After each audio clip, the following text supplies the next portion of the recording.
ಮಾತಾಡಿ ಮಾತಾಡಿ ಸಾಕಾಯ್ತು. ಒಂದು ತುಂಡು ಬೆಲ್ಲ, ಒಂದು ಚುಮ್ ನೀರಿದ್ದಿದ್ರೆ ಎಷ್ಟು ಚೆನ್ನಾಗಿರ್ತಿತ್ತು.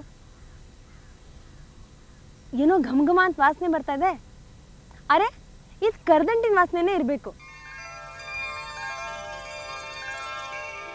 ಅಮೀನ್ಗಢ ಅಂದಾಕ್ಷಣ ನಿಮ್ಮ ಬಾಯಲ್ಲಿ ನೀರೂರಿರಬೇಕಲ್ವಾ?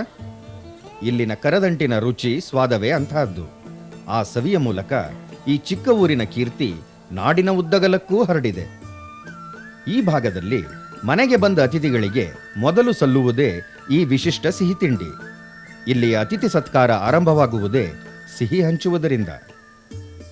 ಉತ್ತರ ಕರ್ನಾಟಕದ ಯಾವುದೇ ಬಸ್ ಸ್ಟ್ಯಾಂಡಿನಲ್ಲಿ, ಸಂತೆಗಳಲ್ಲಿ ತಟ್ಟೆಯಲ್ಲಿಟ್ಟುಕೊಂಡು ಅಮೀನ್ಗಢದ ಕರದಂಟು ಮಾರುವುದು ತೀರಾ ಸಾಮಾನ್ಯ ದೃಶ್ಯ. ಹೌದು, ನಾಡಿನ ಉದ್ದಗಲಕ್ಕೂ ತನ್ನ ರುಚಿಯನ್ನು ಹಬ್ಬಿಸಿರೋ ಈ ಕರದಂಟು ತಯಾರಾಗೋ ಬಗೆ ಹೇಗೆ ಅಂತ ಕುತೂಹಲವೇ? ಬನ್ನಿ, ಅಂತಹ ಒಂದು ಮನೆಗೆ ಹೋಗೋಣ. ಘಮಘಮ ವಾಸನೆ ಮೂಗಿಗೆ ಬಡಿಯುತ್ತಿದೆ ಅಲ್ವೇ? ಸ್ವಲ್ಪ ಹಾಗೇ ಗಮನವಿಟ್ಟು ನೋಡಿದರೆ ಮಾಡುವ ವಿಧಾನವೂ ಗೊತ್ತಾಗುತ್ತೆ.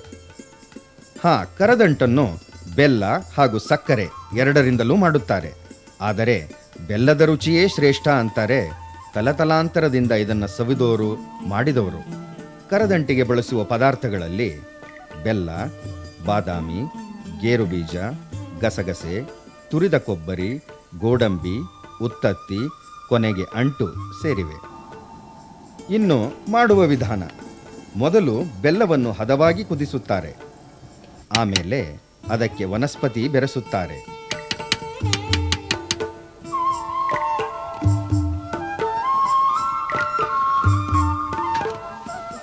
ಈಗೊಂದು ಹದ ಬಂದಿರಬೇಕು. ತುರಿದ ಕೊಬ್ಬರಿ ಹಾಕಿದ್ದಾಯಿತು.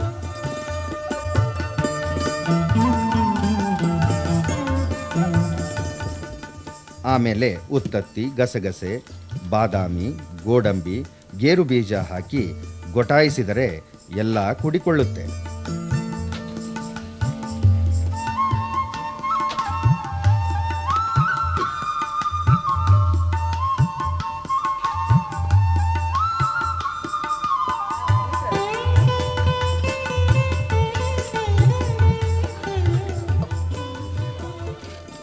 ರುಚಿಗೆ, ಘಮಘಮ ವಾಸನೆಗೆ ಜಾಜಿಕಾಯಿ ಪುಡಿನೂ ಬೀಳ್ತಾ ಇದೆ.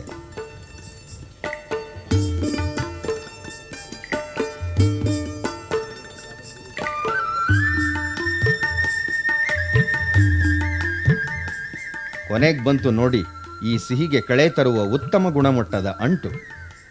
ಈ ಅಂಟಿನ ನಂಟು ಅಷ್ಟು ಸುಲಭ ಅಲ್ಲ. ಅದಕ್ಕೊಂದು ಹದ, ಕೈಗುಣ, ತಲಾಂತರದಿಂದ ಬಂದಿರೋ ಅನುಭವ ಇಲ್ದಿದ್ರೆ ಶ್ರೇಷ್ಠ ತಿನಿಸು ತಯಾರಾಗೋದಿಲ್ಲ. ಈಗ ಅಚ್ಚಿಗೆ ಹಾಕಿದ್ರಾಯ್ತು. ಸ್ವಲ್ಪ ಆರಿದ ಮೇಲೆ ರುಚಿ ನೋಡದಿದ್ರೆ ನಾಲ್ಗೆ ಸುಟ್ಟಿತ್ತು. ಆರಿದ್ದಾಯಿತೆ. ಈಗ ಸಿಹಿ ಬಾಯಿಗೆ ಹಾಕಿದರೆ ಕರೆಗೇ ಬಿಡುವಷ್ಟು ರುಚಿ. ಅಂದಹಾಗೆ ಬಾಣಂತಿಯರಿಗೆ, ಬೆಳೆಯೋ ಮಕ್ಕಳಿಗೆ ಈ ಕರದಂಟು ತುಂಬಾ ಪುಷ್ಟಿಕರ ಅನ್ನೋದು ಇಲ್ಲಿನವರ ನಂಬಿಕೆ. ಅಮೀನಗಢದಲ್ಲಿ ತಲತಲಾಂತರದಿಂದ ಕರದಂಟು ತಯಾರಿಸುವುದನ್ನೇ ವೃತ್ತಿಯಾಗಿರಿಸಿಕೊಂಡ ಕುಟುಂಬಗಳಿವೆ. ಈ ಮನೆತನಗಳು ಮಾಡುವ ಸಿಹಿ ಹಾಸನ, ಶಿವಮೊಗ್ಗ, ಮೈಸೂರು, ರಾಜಧಾನಿ ಬೆಂಗಳೂರಿಗೂ ತಲುಪುತ್ತವೆ. ಕರದಂಟು ಅಂದರೆ ಹೆಲ್ತಕ್ಕೆ ಭಾಳ ಚೆನ್ನಾಗಿರೋದು. ಇದು ಏನಪ್ಪ ಅಂದರೆ ಇದು ಎಲ್ಲ ಬಾಣಂತಿಯರಾಯಿತು. ಇದು ಸ್ಟ್ರೆಂಗ್ತು ಎಲ್ಲ ಇದಕ್ಕೆ ಯೋಗ್ಯ ಇರೋದ್ರಿಂದ ಜನರು ಇದನ್ನು ಲೈಕ್ ಮಾಡ್ತಾರೆ. ಯಾಕಂದರೆ ಇದು ಡ್ರೈ ಫುಡ್ಡು, ಕೆಡಲ್ಲ. ಅಂಟಿನಂಟು ಬಲ್ಲೋರಾರು ಇದನ್ನು ಸವಿದವರು ಏನಂತಾರೆ ಕೇಳಿ.